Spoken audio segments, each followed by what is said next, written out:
नमस्कार, आप देख रहे हैं न्यूज रूम लाइव। आपके साथ मैं हूं शिप्रा झा और बुलेटिन की शुरुआत इस वक्त की बड़ी खबर के साथ करेंगे। वैशाली से आपको बड़ी खबर बता दें, जहां पर एक हादसे में 9 लोगों की मौत हो गई है।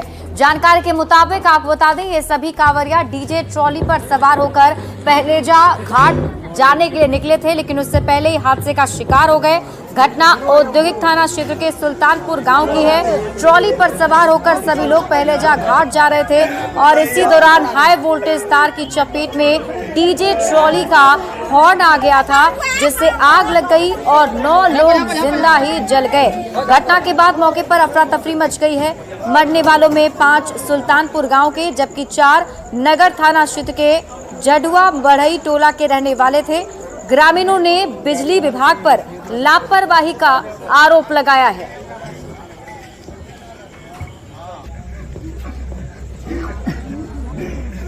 यहाँ से कॉल गया कि आपका बेटा का करंट लग गया। तो हम लोग दौड़ के आए, देखे कि वो मरा हुआ है। कहाँ पे, मतलब कहाँ जा रहा था? जा रहा था हरियाणाथ। हम लोग का तो मालूम नहीं था कि कहाँ किया नहीं किया। तो कॉल आने के बाद पता चला कि ऐसा घटना हुआ था। यहाँ पे ट्रॉली जा रहा था, यहाँ पे हरियाणाथ के लिए निकला था। यहाँ से ट्रॉली यहाँ पे 11,000 में शॉर्ट सर्किट हुआ। हम लोग देखे, घर से निकलने के बाद कॉल पे कॉल करते रहे, कोई कर्मचारी कोई भी कॉल रिसीव नहीं किया। आधा घंटा के बाद फिर कोई दूसरा से जाकर बाइक से हम मंगवा कर उसके बाद भिजवाए, तब जाकर लाइन काटा गया।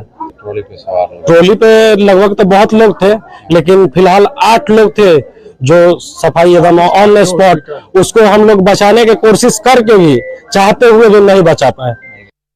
तो इस घटना के बाद से जहां ग्रामीणों में आक्रोश देखने को मिल रहा है, तो वहीं जिला प्रशासन की टीम एक्टिव मोड में नजर आ रही है। प्रशासन की तरफ से जो घायल हैं उन्हें और जो मृतक है उनके परिजनों को 4-4 लाख रुपए की मुआवजा राशि जो है उसका चेक सौंप दिया गया है। प्रशासन की ओर से हादसे में मृत लोगों के परिजनों को सदर अस्पताल में ही देर रात मुआवजे की राशि का चेक दे दिया गया। बिजली विभाग की ओर से सभी 9 मृतक के परिवार के सदस्य को एसडीएम ने ये चेक सौंपा है। एसडीएम ने कहा कि बिजली विभाग के 2 कर्मचारियों पर लापरवाही बरतने का आरोप लग रहा है, जिसकी जांच की जा रही है, उसके बाद कार्रवाई की जाएगी। कितने लोगों को सर? 9 लोगों की मृत्यु हुई है। सभी को 4 लाख रुपये अनुदान दे दी गई है। वही दुखद घटना हुई है, सुल्तानपुर गांव है, वहाँ पे 11,000 विद्युत प्रवाह के संपर्क होने से एक घटना घटित हुई है। लोगों का डिमांड था कुछ कार्रवाई के लिए, विभाग के जो कर्मी जो लापरवाही जिन्होंने बरती उन पर। कुछ लोगों का कहना है कि हमने बार कॉल किया, नीचे के जो बिजली मिस्त्री है उनको, वो रिस्पॉन्ड नहीं किया। निश्चित तौर पर कार्रवाई होगी। और जिस जगह पर यह हादसा हुआ है, न्यूज 18 की टीम ग्राउंड जीरो पर पहुंची। हम आपको घटना स्थल की तस्वीर दिखाते हैं। हादसे की वजह क्या रही है, इससे आप तस्वीरों को देखकर खुद ही समझ जाएंगे। यहाँ पर जर्जर सड़क है, जो बिजली के तार हैं वो नीचे लटके हुए हैं। आशंका जताई जा रही है कि इसी वजह से डीजे ट्रॉली अनियंत्रित होकर एक तरफ झुक गई होगी और हाई टेंशन तार की चपेट में आ गई। लोगों में बिजली विभाग को लेकर नाराजगी साफ दिख रही है। लोगों का आरोप है कि अगर समय पर बिजली विभाग को जो है फोन उठा लेते तो कई लोगों की जान बचाई जा सकती थी। वैशाली में एक बड़ा हादसा हो गया, जिसमें डीजे ट्रॉली पर सवार जो कांवरिये थे, जो जलबोझी करने के लिए जा रहे थे, उनके वो ट्रॉली जो है वो तार में सट जाता है, 11,000 वोल्ट के तार में, और 9 लोगों की मौत हो जाती है। अभी मैं ठीक उसी जगह पे हूँ। आप देख सकते हैं कि यही वो जगह है जहाँ पे हादसा हुआ था। अभी भी हादसे के जो निशान है वो आप यहाँ पे स्पष्ट रूप से देख सकते हैं। देखिए किस तरह से ये चप्पल है। जब भगदड़ मची थी तो लोग चप्पल छोड़कर भागने का प्रयास कर रहे थे ताकि उनकी जान बच सके। किस तरह से गड्ढे में देखिए क्या चप्पल यहाँ पे फेंका हुआ है। लोग भागने के क्रम में देखिए किस तरह से चप्पल झुलस गया। आप अंदाजा लगा सकते हैं कि क्या स्थिति और क्या मंजर रहा होगा वहां पे। आप सबसे दूसरी बात मैं आपको दिखाना चाहता हूँ, ये तार है, देखिए ये पोल है और यहाँ पे ये 11,000 वोल्ट का तार है और इसी तार में ये डीजे ट्रॉली सटा, जिसपे सवार लगभग 11 से 12 लोग थे, जिसमें से 9 लोगों की मौत हो गई। सभी लोग इसके शिकार हुए और 9 लोगों की जान चली गई। आप देखिए ये वही जगह पे है। इसी जगह पे देर रात 11 बजे के बाद जब लोग यहाँ से कांवरियों का जो जत्था था वो डीजे ट्रॉली लेकर निकल रहा था, तब डीजे ट्रॉली में करंट आ गया और यही तार है। देखिए वहां पे तार सट गया है। एक वजह जो सामने आ रही है वो ये है कि ये रोड जो है वो पूरी तरह से खराब है। जो मेन रोड को ये सड़क जो जोड़ रही है वो वहाँ यहाँ से लेकर और मेन रोड तक सड़क काफी जर्जर है, जिसके कारण डीजे जब इधर यहाँ पे डीजे ट्रॉली जब आया उसके बाद डीजे ट्रॉली का बैलेंस बिगड़ा और बैलेंस बिगड़ने के कारण ऊपर जो हॉर्न लगे हुए थे वो हॉर्न तार के संपर्क में आया, जिसके बाद से यह हादसा हुआ। तार भी यहाँ पे देखिए किस तरह से है, आगे जो तार है वो थोड़ी ऊंचाई पे है लेकिन यहाँ पे तार जो है वो थोड़ा सा नीचे हो गया है, जिसके कारण जो है जब डीजे का बैलेंस गिर रहा है डीजे ट्रॉली का, उसके बाद यहाँ पे ये हादसा हुआ। लोग भगदड़ मच गया उस समय और 9 लोगों की जान चली गई। 2 लोग अभी भी इलाजरत हैं। यहाँ देखिए गांव के लोग हैं और ये काफी मातमी सन्नाटा जो है पूरे गांव में पसरा हुआ है। लोगों में आक्रोश भी है इस बात को लेकर कि ना तो सड़क बन रही है और ना ही बिजली का जो तार है उसे दुरुस्त किया गया है। मतलब वैसे ही है और पहले से है, इतना नीचे तार है, इसी तार में सट गया था। हाँ इसी तार में सट गया था। इस गांव के लोग लगभग 5 लोग और बगल वाले गांव, हाँ बगल वाले 9 लोगों की मौत हुई है। रोड कब से ये खराब है? रोड बहुत दिन से खराब है, कभी बनाया नहीं गया, कभी लोगों ने कभी आवाज नहीं उठाई है। हाँ वही रोड बहुत पहले से खराब है। कंपेयर करिए कि तार लटका हुआ है तो कहता है कि अच्छा ठीक है ठीक हो जाएगा, और ठीक है नहीं हो रहा है। इससे भी ज्यादा तार लटका हुआ है 11,000। फोन करते थक जाते हैं हम लोग, आवे नहीं करता, बनावे नहीं, कोई सुनवाई नहीं है। खाली पैसा लेने के टाइम में बिल निकलता है, 10 दिन लग रहता है, 10 दिन कटता है और उतना में पैसा चाहिए पूरा। तो निश्चित तौर पे ये देखिए लोगों में आक्रोश भी है सरकार के प्रति और बिजली विभाग के प्रति। ये आक्रोश है कि ना तो ये सड़क बन रही है, वर्षों से ये सड़क जो है वो जर्जर है और ना ही बिजली विभाग इनकी सुन रहा है। चूक में गई है तो कहीं ना कहीं लापरवाही जिस स्तर पे बढ़ती गई हो, प्रशासन का ये जवाबदेही है कि जिम्मेदारी तय हो और जो लोग भी जिन्होंने लापरवाही बरती है उन पर सख्त से सख्त कार्रवाई हो। प्रफुल्ल कुमार, न्यूज़ 18, हाजीपुर। तो घटनास्थल की तस्वीर आपने देखी और देखिए इस दर्दनाक हादसे पर मुख्यमंत्री नीतीश कुमार ने भी शोक जताया है। आपको बड़ी खबर बता दें, सीएम नीतीश कुमार ने वैशाली हादसे पर दुख जताया है और इसके साथ ही मुख्यमंत्री की तरफ से भी 4-4 लाख रुपए की अनुग्रह राशि देने का ऐलान किया गया है। जो मृतक के परिजन हैं उन्हें यह अनुग्रह राशि दी जाएगी। 9 कांवरियों की दर्दनाक मौत के बाद ये ऐलान जो है किया गया है। अनुदान राशि का ऐलान किया गया है। आश्रितों को 4-4 लाख रुपए सरकार की तरफ से दिए जाएंगे। तो वैशाली हादसे से जुड़ी बड़ी खबर आपको बता दें, मुख्यमंत्री नीतीश कुमार ने इस हादसे पर दुख जताया है और इसके साथ ही अनुग्रह राशि देने का ऐलान भी सरकार की तरफ से किया गया है। इस हादसे ने एक सबक भी जरूर सिखाया है और ऐसे में न्यूज़ 18 अब से लगातार ये अपील कर रहा है कि अगर आप सावन के महीने में कांवड़ यात्रा पर जा भी रहे हैं तो आप सावधानी बरतें। न्यूज़ 18 आपसे अपील करता है, कांवड़ यात्रा के दौरान आप भी सुरक्षा और नियमों का पालन करें। आवश्यक सूचना, श्रद्धालु ध्यान दें, जलाभिषेक के लिए निकलने वाले लोग डीजे लेकर नहीं निकले। श्रद्धालु अपनी और दूसरों की सुरक्षा का ध्यान रखें। कांवड़ यात्रा के दौरान प्रशासन के निर्देशों का पालन करें। ऐसा कर न सिर्फ आप अपनी बल्कि दूसरों की जिंदगी भी बचा सकते हैं। न्यूज़ 18 सभी श्रद्धालुओं से अपील करता है कि सुरक्षित और संयमित कांवड़ यात्रा निकालें और प्रशासन के निर्देशों का पालन करें। और इसी बीच आपको अगली बड़ी खबर कटिहार से बता दें, जहां सड़क हादसे में 2 कांवरियों की मौत की खबर मिल रही है। बताया जा रहा है कि यहां भीषण सड़क हादसा हो गया जिसमें 2 कांवरियों की जान चली गई है। 2 बाइक की टक्कर हो गई थी जिसकी वजह से इस हादसे में 2 कांवरियों की मौत हो गई और 2 लोग घायल हो गए हैं। मनिहारी के नवाबगंज के पास ये हादसा हुआ है। तो कटिहार से आपको इस वक्त की बड़ी खबर बता रहे हैं, सड़क हादसे में 2 कांवरियों की मौत हो गई है। जानकारी के मुताबिक 2 बाइक आपस में टकरा गए थे और इस हादसे में 2 लोग अभी घायल भी हैं। मनिहारी के नवाबगंज के पास हादसा हुआ है।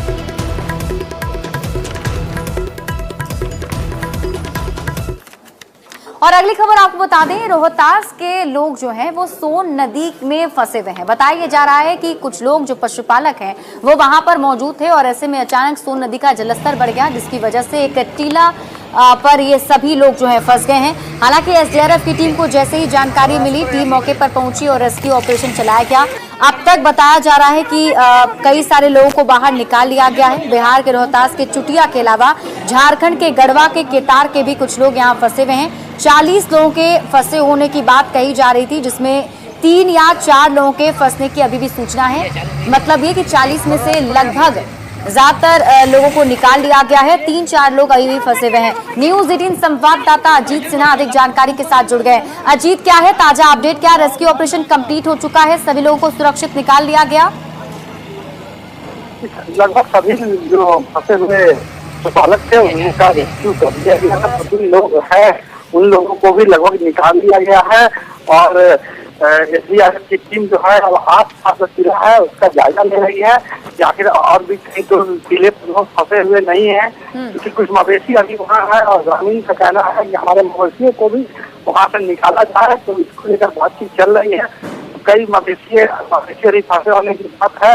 ग्रामीण अपने स्तर से भी नाम लेकर वहाँ गए हैं और एसडीआरएफ की जो टीम है वो भी मुस्तैद है और लोगों को निकालने के बाद मवेशियों को निकालने की कवायद शुरू की जा रही है। तो रेस्क्यू जो है लोगों को निकालने का हो गया है और मवेशियों को निकालने की कोशिश किया जा रहा है। तो ये जो चुटिया और ये जो नागपुर और पंचकुला है आसपास के पालक हैं, ये अपने मवेशी को लेकर उस तरफ गए हुए थे और इसके कारण पानी बढ़ जाने के कारण वो लोग फंस गए, लेकिन फिलहाल एसडीआरएफ की मुस्तैदी के कारण सभी को निकाला जा सकता है। ठीक है अजीत, बहुत बहुत शुक्रिया तमाम जानकारी के लिए। और अगली खबर आपको सीतामढ़ी से बताते हैं। सीतामढ़ी से आई तस्वीर जो है वो ये दर्शाती है किस तरीके से जो छात्र हैं अपने जान को जोखिम में डालकर स्कूल पढ़ने के लिए जा रहे हैं। ये तस्वीर कई सारे सवाल भी खड़े करती है, क्योंकि सीतामढ़ी के सोनबरसा प्रखंड के पुरंदाहा राजवाड़ा झीम नदी पर बना चचरी का पुल जो है वो टूटकर ध्वस्त हो गया है। बावजूद इसके स्कूली बच्चे टूटी हुई चचरी के ऊपर ही पार करके स्कूल जाते हैं, जिसका वीडियो अब सामने आया है। चचरी के पुल के नीचे से पानी का तेज बहाव है, ऐसे में जान को खतरे में डालकर स्कूली बच्चे स्कूल जा रहे हैं। 1 महीना पहले यहाँ डायवर्जन था जो बाढ़ के तेज पानी में टूट गया था। लोगों के आने जाने के लिए यही एकमात्र साधन है। प्रशासन भी गाँव के लोगों की सुध नहीं ले रहा है।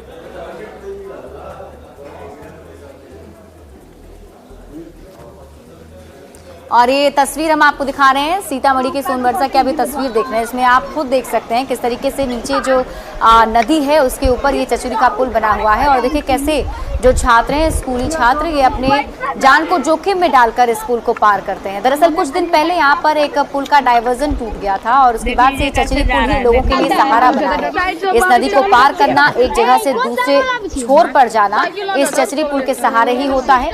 लेकिन इतने दिन बीत जाने के बाद भी प्रशासन की नींद नहीं टूटी है और प्रशासन की टीम का ध्यान भी इस ओर नहीं जा रहा है, जिससे ग्रामीणों में भी काफी ज्यादा आक्रोश है। क्योंकि आप तस्वीरों को देखिए, जो चचरी पुल है वो भी बीच से टूटा हुआ नजर आ रहा है और उसे जान जोखिम में डालकर जो स्कूली छात्र हैं, जो वहां पर ग्रामीण हैं, वो इसी चचरी पुल से आना जाना करते हैं। अब ये वीडियो सामने आया है, देखना होगा कब तक प्रशासन की टीम की नजर इस तस्वीर पर जाती है और कुछ कार्रवाई की जाती है ताकि ग्रामीणों को मदद पहुंचाई जा सके।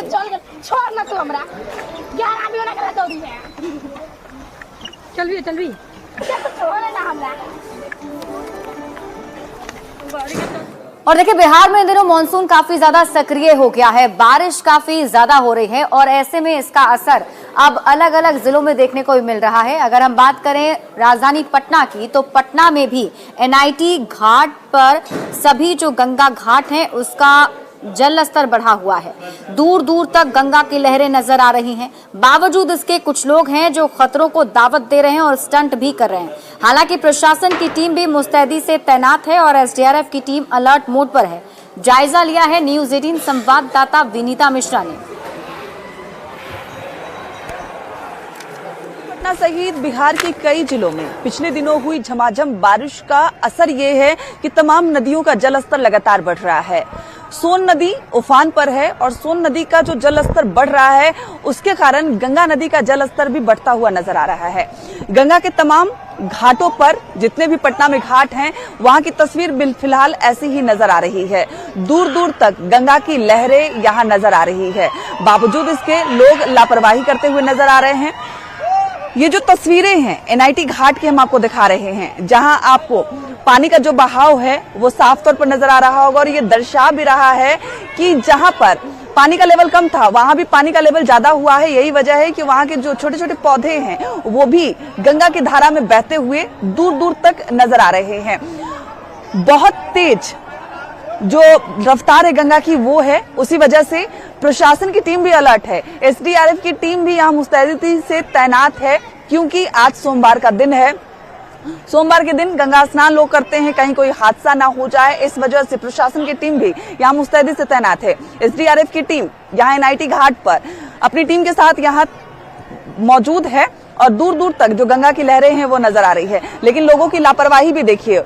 अपने सहयोगी अमित से कहेंगे कि जरा उस ओर की तस्वीर दिखाइए। ये देखिए, गहरा पानी बावजूद इसके तैराकी करते हुए लोग, स्टंट करते हुए लोग यहाँ नजर आ रहे हैं। कभी भी कोई हादसा हो सकता है, कोई दुर्घटना घट सकती है। कई ऐसी तस्वीर लगातार नजर आ रही है जहां हादसे हुए हैं, जान तक लोगों की गई है। बावजूद इसके यहाँ एनआईटी घाट पर इतनी डीप पानी में लगातार जो जलस्तर बढ़ रहा है वो तस्वीर यहाँ बयां हो रही है। बावजूद इसके लोग स्टंट करते हुए, तैराकी करते हुए यहाँ नजर आ रहे हैं। कोई दुर्घटना ना हो जाए, लोग बेपरवाह बने हुए हैं। हालांकि प्रशासन की टीम यहाँ मुस्तैदी से तैनात है, बावजूद इसके लोग समझने को तैयार नहीं है। जल स्तर लगातार बढ़ रहा है, दूर दूर तक गंगा ही गंगा नजर आ रही है। सोन नदी उफान पर है और सोन नदी के बढ़ते जल स्तर का जो असर है वो गंगा घाट पर भी नजर आ रहा है। चाहे दीघा हो या फिर एनआईटी, सभी जगह गंगा घाटों का जो जल स्तर है वो 2-3 दिनों में लगातार बढ़ा है और आगे भी बढ़ने की संभावना जताई जा रही है। कैमरामैन अमित के साथ विनीता मिश्रा, न्यूज़ 18 पटना। और अब बात करेंगे साइबर अपराध की लगाम लगाने वाली खबर की, जिसमें आपको बता दें कि बिहार में साइबर क्राइम पर नकेल कसा जाए, इसको लेकर आपराधिक इकाई की टीम को नोडल एजेंसी बनाया गया था। लेकिन अब साइबर अपराधी जो हैं वो आर्थिक अपराध इकाई के एडीजी नैयर हसनैन खान का ही फर्जी फेसबुक अकाउंट बनाकर उसका गलत इस्तेमाल कर रहे हैं। फर्जी फेसबुक अकाउंट का एक नहीं बल्कि 3 अकाउंट बनाए गए हैं। इस खबर पर और अधिक जानकारी दे रहे हैं न्यूज़ 18 संवाददाता संजय कुमार। बिहार में साइबर क्राइम की घटनाओं पर अंकुश लगाने और साइबर अपराधियों की गिरफ्तारी के लिए आर्थिक अपराध इकाई यानी ईओयू को नोडल एजेंसी बनाया गया है। लेकिन आपको जानकर हैरानी होगी कि आर्थिक अपराध इकाई के एडीजी नैयर हसनैन खान, जो अपर पुलिस महानिदेशक हैं, उनके फोटो और नाम का गलत इस्तेमाल कर फर्जी फेसबुक अकाउंट साइबर अपराधियों ने बना लिया है। यही नहीं, फर्जी फेसबुक अकाउंट के माध्यम से इसका मिसयूज भी किया जा रहा है। साइबर अपराधियों ने इसी साल जनवरी में उनका फेक फेसबुक अकाउंट बनाया। ईओयू ने जनवरी में एडीजी के नाम और फोटो पर बने फेसबुक अकाउंट को बंद करा दिया था। उसके बाद फिर से उनका फेसबुक अकाउंट बना दिया गया।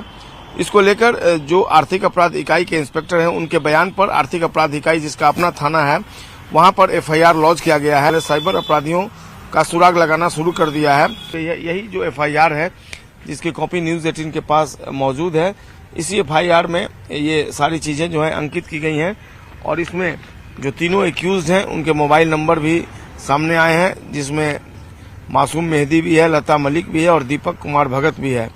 तो कुल मिलाकर ये जो एफआईआर दर्ज किया गया है, इस आधार पर छानबीन चल रही है। जो धारा लगाया गया 420, 419, 66C, 66D और इसके अलावा आईटी एक्ट 2000 भी लगाया गया है। और इस पूरे मामले की जांच के बाद अब क्या बात निकल कर आती है और किस तरीके से एक्शन लिया जाता है, उस पर लगातार हमारी नजर बनी हुई। लेकिन सबसे बड़ा सवाल यही है कि ईओयू के एडीजी को साइबर अपराधियों ने जिस तरीके से निशाने पर लिया है और उनके फर्जी फेसबुक अकाउंट को इस्तेमाल करना शुरू कर दिया है, उससे साफ जाहिर है कि जो साइबर क्रिमिनल्स हैं उनमें कोई खौफ बिहार पुलिस का फिलहाल नहीं दिख रहा है। कैमरा पर्सन दीपक के साथ संजय कुमार, न्यूज़ 18 पटना। और अब बात करेंगे वक्फ एक्ट की। दरअसल वक्फ एक्ट को लेकर अब मोदी सरकार कुछ नए बदलाव करने जा रही है, जिसमें बताया जा रहा है कि 40 संशोधन इसमें किए जा सकते हैं और इसका प्रस्ताव कैबिनेट में लाया जा सकता है। अब इस पूरे मामले को लेकर देश में राजनीति गर्म हो गई है। आप इस रिपोर्ट के जरिए समझिए पूरा मामला।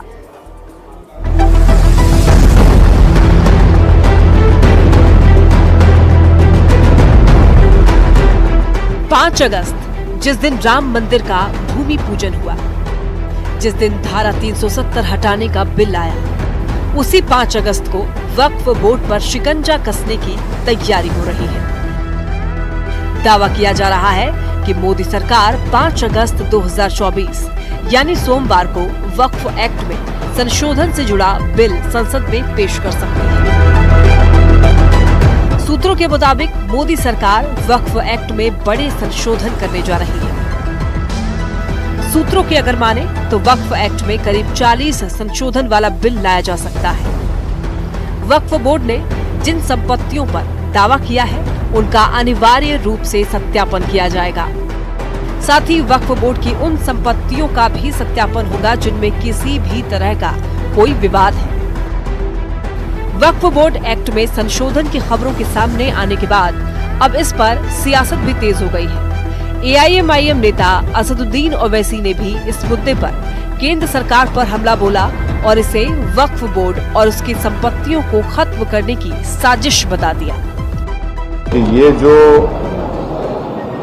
प्रपोज अमेंडमेंट से मीडिया में जो लिखा गया है वो इस बात को बताता है कि मोदी हुकूमत वक्फ बोर्ड की ऑटोनॉमी को छीनना चाहती है और वो इंटरफेयर करना चाहती है वाकिफ के मंशे के खिलाफ कि किस। और अब बात करेंगे सावन की तीसरी सोमवारी आज है और ऐसे में शिव भक्त भोलेनाथ को की पूजा अर्चना करने के लिए, प्रसन्न करने के लिए लगातार शिवालय में पहुंचकर पूजा अर्चना कर रहे हैं और जय हर हर महादेव के नारों से शिवालय गूंजयमान हो उठा है। प्रसिद्ध सोमनाथ मंदिर में भी लोग सुबह से ही अपनी बारी का इंतजार कर पूजा अर्चना कर रहे हैं। सावन माह की आज तीसरी सोमवारी है और तीसरी सोमवारी को लेकर नवादा के शिवालय में भी भीड़ उमड़ी है। इस वक्त हम तस्वीर आपको नवादा के प्रसिद्ध सोमनाथ मंदिर की दिखा रहे हैं, जिसे लोग यहाँ सुबह मंदिर भी जानते हैं और अहले सुबह से ही लोग यहाँ पूजा अर्चना करने के लिए पहुँचे हैं और यहाँ काफी भीड़ होती है और तीसरे सोमवारी को जल अर्पण करने के लिए लोग यहाँ सुबह से ही कतारबद्ध हैं। जैसा कि आप देख सकते हैं इस वक्त महिलाएं जो है वो अंदर जल अर्पण कर यहाँ पूजा अर्चना कर रही हैं। लोग यहाँ ऐसी मान्यता है कि बाबा भोले से लोग जो भी मांगते हैं वो मनोकामनाएं पूरी होती है और लोग यहाँ दूर दूर से जल अर्पण करने के लिए आते हैं। बाबा के लिए बस अपने सफल कामना जिंदगी के लिए। कितना सालों से आप यहाँ आते आ रहे हैं? 10 सालों से आते आ रहे हैं। 10 सालों से। क्या क्या आज लेके आए? आज बाबा के लिए बेलपत्र है, भी है। 200 साल पुराना अपरूपी शिवलिंग है। ये स्थापित किया हुआ शिवलिंग नहीं है। ये सोमनाथ पचमुखी महादेव के नाम से इस मंदिर का नाम से जाना जाता है। क्या नाम है? राजेश पांडे।